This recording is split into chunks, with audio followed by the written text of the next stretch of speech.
The let function in Excel is really one of those nice to have tools. Its entire job is to help you create calculations that are easier to read and potentially more efficient. Let's take a look at why that would be. The whole structure of the let function is equal sign let, and then a combination of as many names and values as you feel like you need, followed by, finally, a calculation that uses those named items. So let me show you that in real terms here. Let's say, for example, you wanted to do 5 times 10. You could say, let A equal 5 and B equal 10, and then multiply A times B. That is the structure that the let function lets you use. So effectively, what you're doing is you're using these values, and they can be standard number values. They could also be calculated values. They could be entirely complex functions unto themselves. And then we store those in these variables. We say, hey, I've got a variable called A or B or whatever I want to call it. And then later, I'll use those names in whatever kind of calculation I can imagine. Now, this does two things, and I said this a little bit ago. Item number one is that it helps it be a little bit cleaner. A lot of times, you have these functions with lots and lots of robust layers to it, and it's really hard to read. By taking all of those different layers of the function and making them simpler by using the let function, it can be really easy to structure, to understand, and to hand off a function. But the other thing that it does that's really interesting is that if you say, let's say that you say A is equal to an XLOOKUP function. And then later in the calculation, you decided to use that XLOOKUP 10 times. The let function actually only calculates the result of that XLOOKUP once. So it can actually speed up your calculations substantially. So now that we've seen a totally hypothetical situation here, let's look at it in real-world scenarios. So let's start off again with a situation you would not actually use the let function for. Here, if I have the height, the width, and the depth, I should be able to multiply those three values together to get the volume, right? And you could, of course, just multiply 4.5 times 6.8 times 2.1 and you'd be done. But with the let function, you would follow this basic structure. Equal sign let, and you'd say, okay, what should the first name be? Let's say the first name is H for height. Then comma, what should that value be? 4.5. Comma, what should the second name be? Oh, it should be W for width. Comma, 6.8, right? And then comma, D for depth, and comma, 2.1. And then finally, after another comma here, you would do H times W times D. Now that's way too much work for just multiplying three numbers together, but it should show you the basic structure of how the let function is written. So we complete that and we autofill it down and it does the job. But now let's look at a scenario where the let function could actually help you. As you can see here in cell J6, if I go look at this function, I can see 1, 2, 3, 4 different XLOOKUPs in here, which is not what you want, right? I don't want to have to look things up over and over and over again and run them all together like this.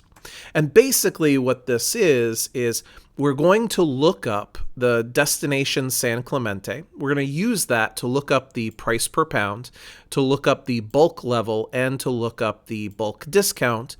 And if the weight is greater than the bulk level, then we'll use the discount. And if it's not, then we'll just use the price per pound. So what we're going to do here, instead of one long run-on function, is we're going to build a function that is easy to read and easy to figure out. And here's how it's going to work. I'm going to go to cell K6, and the other thing I'm going to do is I am going to expand the formula bar to make it bigger using this arrow over here on the side. A lot of times when people use the let function, they make sure to use Alt-Enters on the keyboard in order to add line breaks to their expression. So let's look this up and figure this out together. =, let, open parentheses. And I'm going to do Alt-Enters right away, and now I need to know all the different pieces of the calculation and give each of one of them a name. So I will use weight here as the first name, comma, and the weight is equal to what's in cell I6, comma. I'll hit Alt-Enters here again to move down to the next line. Now I'll do the standard underscore price, comma, and I'll do an XLOOKUP for that where I look up San Clemente over here in this table using F4 to put the dollar signs on, and I retrieve the per pound price, and again, press F4 to put the dollar signs on that. So now I know with that XLOOKUP what the standard price should be, comma, Alt-Enters. I also want to know what the bulk level is. So bulk underscore level, comma, and I will, again, XLOOKUP that, right? I'll use the destination San Clemente, comma, across the M column over here, comma, and retrieve the bulk level using F4 liberally to put the dollar signs on all of that. Then again, a comma and Alt-Enters. And finally, I'll put in the bulk underscore discount. And again, I'll XLOOKUP the discount by using D6 against these destinations over here, comma, and retrieve the bulk discount. Let's make sure we use our F4 shortcut both here and here.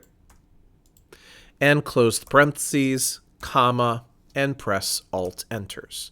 And now we need to do the logic of this function. And the logic of this function is if the weight is above the bulk level price, it should get the discount. And if it's below the bulk level price, it shouldn't get the discount. So if the weight, see that right there? If the weight is greater than or equal to the bulk underscore level, comma, take the weight, multiply that by the standard price, and then multiply that times 1 minus the bulk discount, comma, otherwise take the weight and multiply it by the standard price, and then close the parentheses. And close the parentheses again, or Alt-Enters and close the final parentheses. So you see how doing this made the actual expression here much, much easier to write and to read, right? All we had to do is say, hey, I'll tell you what the standard price is, I'll tell you what the bulk level is, I'll tell you what the bulk discount is, I'll tell you what the weight is. And then we don't have to worry about the functions later. We say if the weight is above the bulk level or at or above the bulk level, take the discount, and if it's not, don't take the discount. And that's it. I hit enter on my keyboard and I autofill that down, and my let function has really cleaned that up. And here's the big thing, everybody. Within this, you see here that we have standard price here as well as here. Remember what I said earlier.